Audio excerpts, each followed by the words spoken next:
Welcome to the channel, and if you're anything like me, you're hoping that the Manchester United takeover saga is drawing to a close. I mean, it's been going on for 7 months. I think we've had enough, and we want to find out. We'll go on, Glazers, go. Let's find out what's, we want to know who's going to own the club. So, I'm running a poll on the community section of this channel. So on YouTube, you can go to the channel page, and you can see the community tab.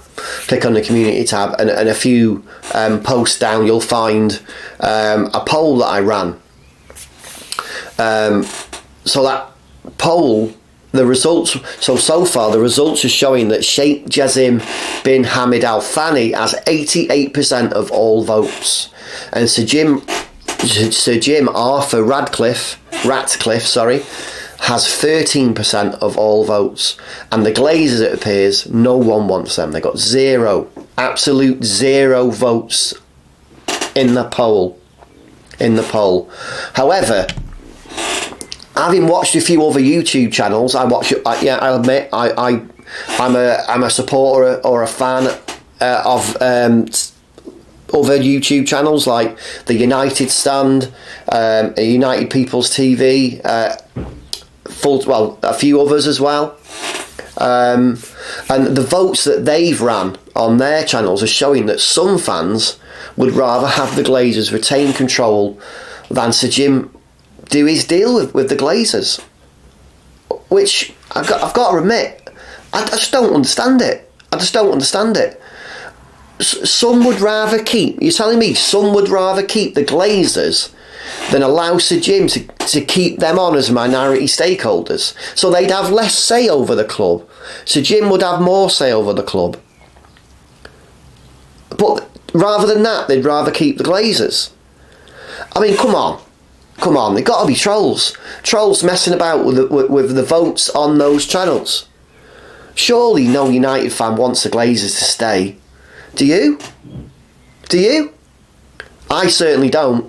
Let me know in the comments below, and let me, if you want to take part in the vote, go to the community section of the channel, find the vote, and share your thoughts. Add a comment in there. Let other fans know what you think of what's going on with this at the club. So, as for Sheikh Jassim bin Al Thani, he apparently has pledged an additional $1 billion, that's £800 million, he pledged to spend that on the club's infrastructure and facilities in a bid to beat Sir Jim Ratcliffe to the deal. So Ratcliffe, as you know, he's the chief of petrochemicals giant Ineos, and he's believed to have valued the club. Now he's not bidding for 100% of the club like Al Thani is, like the Qataris are. Instead, it was originally thought he was bidding for 69, and now it looks like he's bidding for 50%, and keeping the Glazers on with probably 20. So, but that 50, it's being rumoured, and this is, if you might have been hiding under a rock. I don't know where you've been, but that it's being said that 50% that he's offered works out him valuing the club higher than the Qatari Sheikh does. It just seems like there's a bit of a press agenda against this guy, Al Thani, and that for whatever reason, somebody somewhere have got together. Some people somewhere have got together and says, let's push an agenda. Let's make sure we get a British fan owner. Let's not forget, Al Thani is a fan of Manchester United too. He's been a fan of the club since, he said, I think it was 1992, which for him is probably a good majority of his life. So, I mean, if you think about it, what was shocking last week was that Sir Jim Ratcliffe. Now, I'm not. Where do I stand on this? I'll tell you at the end of the. I'll tell you at the end of the video. I'll tell you at the end of the video. Now, what shocked me last week was that Al Thani was open to accommodating the wishes of Avram and Joel Glazer. That's that 50%. So he was being a bit more flexible, keeping them on board. We hate them. We want them gone.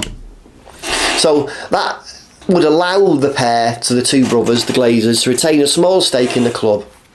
And as I mentioned, his initial stake was going to be 69%. And now it looks like he's offering for 50%, keeping the Glazers on, keeping other shareholders on, and keeping the club in debt, which is the most important point. Now, talking about that extra $1 billion, £800 million that Sheikh Jassim has been rumoured to have offered, alongside his $5 billion bid for the 100% of the club. So that has been set aside for improving the infrastructure of the whole club. That includes much needed renovations to Old Trafford and the club's Carrington training facilities.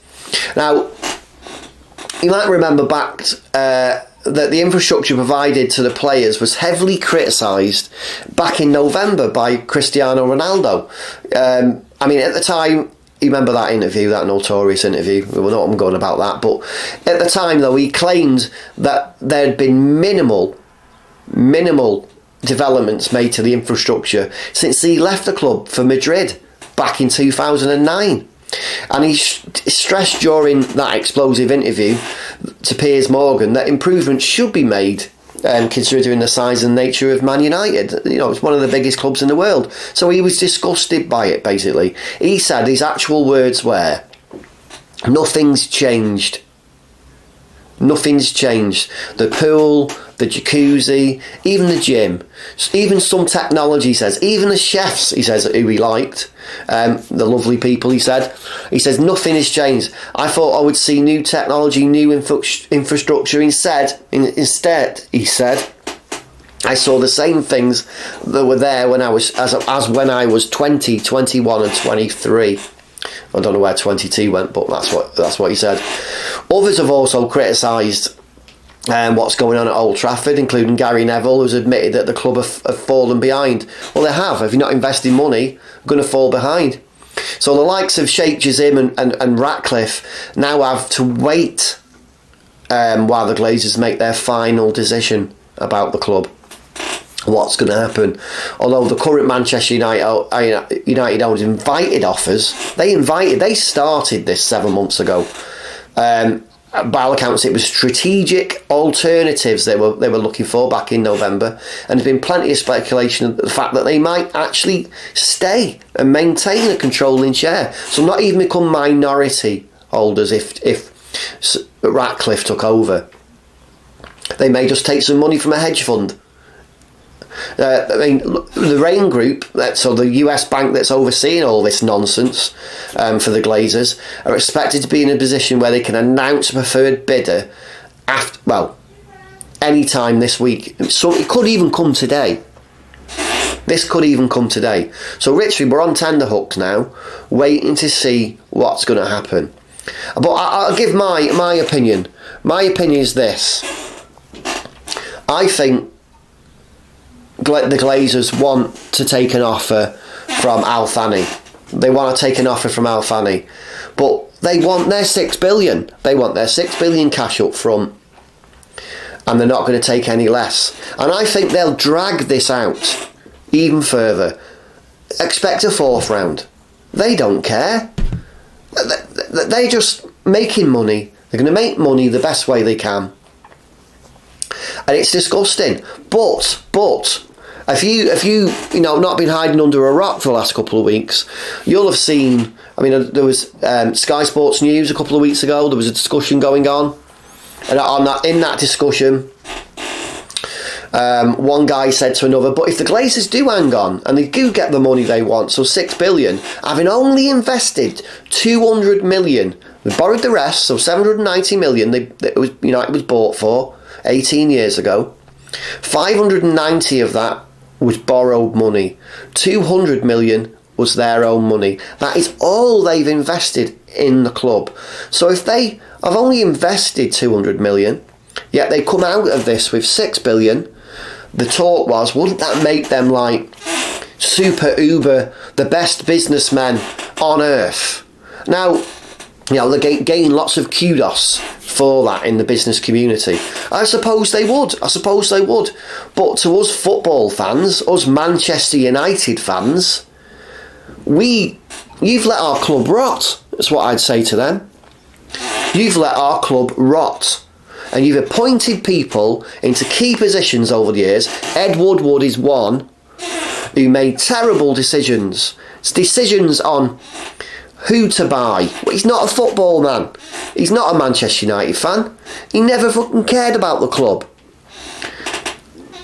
Buying older players, paying them extortionate fees, giving them really long contracts. Well, what's that done? It means that right now there's potential of up to 15 players, apparently, who are on these contracts who other clubs won't pay them anywhere near the wages they expect because they've been spoilt by stupid contracts at United. And we need to get those players off the books so that Ten Hag can have some money in the transfer window, because right now obviously we've no idea how much Ten Hag's going to get in the transfer window. None at all. And us football fans, Manchester United fans, all we want to happen is Old Trafford be maintained or improved, and Ten Hag get the budget and get the players in we need to improve. Thanks for watching. Please smash a like on the video. If you don't subscribe, please subscribe. Thank you.